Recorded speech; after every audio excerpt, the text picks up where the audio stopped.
Assalamualaikum warahmatullahi wabarakatuh. Kembali lagi saya Mutiara Septinova NIM 122111359. Di sini saya akan menyelesaikan soal UTS, yaitu saya bacakan dulu soalnya. Seorang dekan di sebuah universitas memiliki 5 dosen yang akan ditugaskan untuk mengampu 4 mata kuliah yang berbeda.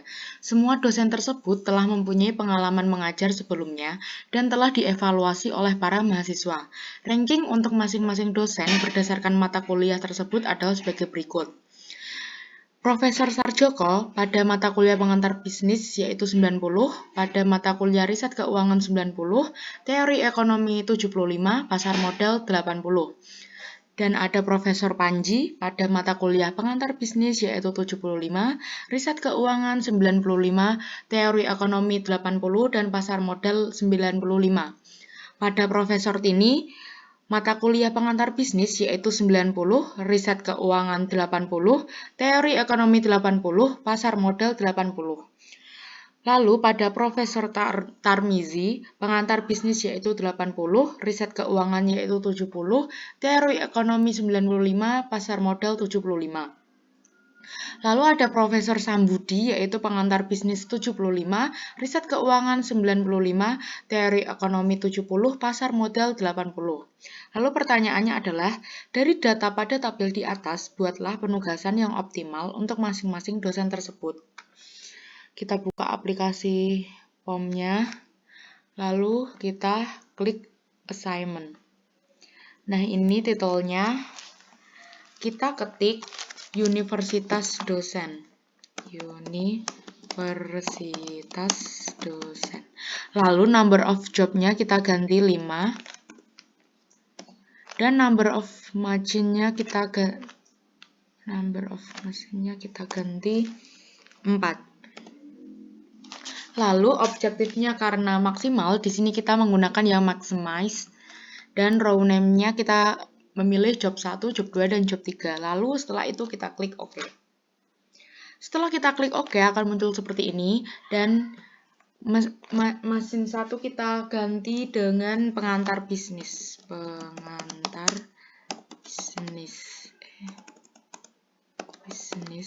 Lalu selanjutnya kita ganti dengan teori keuangan. Dan kolom selanjutnya kita ketik teori ekonomi. Dan selanjutnya kita pasar modal. Lalu pada job 1 itu kita isi dengan Profesor Sarjoko. Lalu job 2 kita isi Profesor Panji. Dan job 3 Profesor Tini. Lalu yang job 4 Profesor Tarmizi. Dan yang kelima yaitu Profesor Sambudi. Lalu pada pengantar bisnis Profesor Sarjoko kita isi 90. Teori keuangan 90. Teori ekonomi 75. Dan pasar modal 80. Lalu pada Profesor Panji, pengantar bisnis yaitu 75.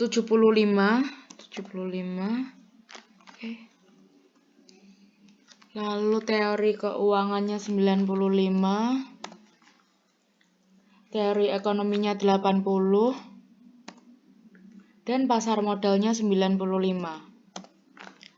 Lalu Profesor Tini, pengantar bisnisnya yaitu 90, 80, 80,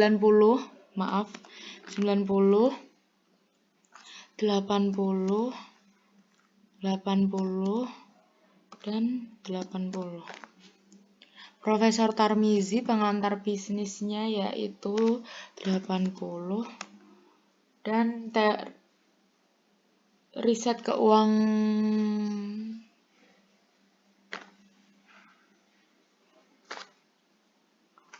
80, 70, 95, dan 75. Lalu pada Profesor Sambudi yaitu 75, pada pengantar bisnis, lalu selanjutnya 95, pada matkul selanjutnya yaitu 70, dan pada matkul pasar modal yaitu 80. Lalu setelah seperti ini kita klik solve. Nah, setelah kita klik solve akan muncul assignment result, marginal cost, dan assignment list. Yang pertama ada assignment result, yaitu di sini Profesor Sarjoko assignment 1 pada Dami, dan Profesor Panji assignment 95 pada mata kuliah pasar modal, dan Profesor Tini assignment 90 pada mata kuliah pengantar bisnis, dan Profesor Tarmizi assignment 95 pada mata kuliah teori ekonomi, dan Profesor Sambudi assignment 95 pada mata kuliah teori keuangan. Lalu setelah itu marginal cost. Marginal cost pada Profesor Sarjoko, yaitu pada pengantar bisnis adalah 0, teori ekonomi min 20, pasar modal min 10. Lalu ada Profesor Panji pada pengantar bisnis yaitu minus 20, teori ekonomi minus 20. Lalu ada Profesor Tini yaitu teori keuangan minus 10, teori ekonomi minus 15, pasar modal minus 10. Lalu ada Profesor Tarmizi, yaitu pengantar bisnisnya minus 10, teori keuangan minus 20, dan pasar modal minus 15. Profesor Sambudi, pengantar bisnis yaitu minus 20, teori ekonomi minus 30, pasar modal minus 15. Lalu setelah itu assignment listnya. Assignment listnya yaitu ada Profesor Panji, pada pasar modal yaitu profitnya 95, Profesor Tini pada pengantar bisnis yaitu 90, Profesor Tarmizi yaitu teori ekonomi profitnya 95, dan Profesor Sambudi teori keuangan profitnya 95, dan totalnya ada 375. Nah, kira-kira seperti ini penyelesaian soal UTS nomor 1 dari saya. Apabila ada salah kata mohon maaf. Wassalamualaikum warahmatullahi wabarakatuh.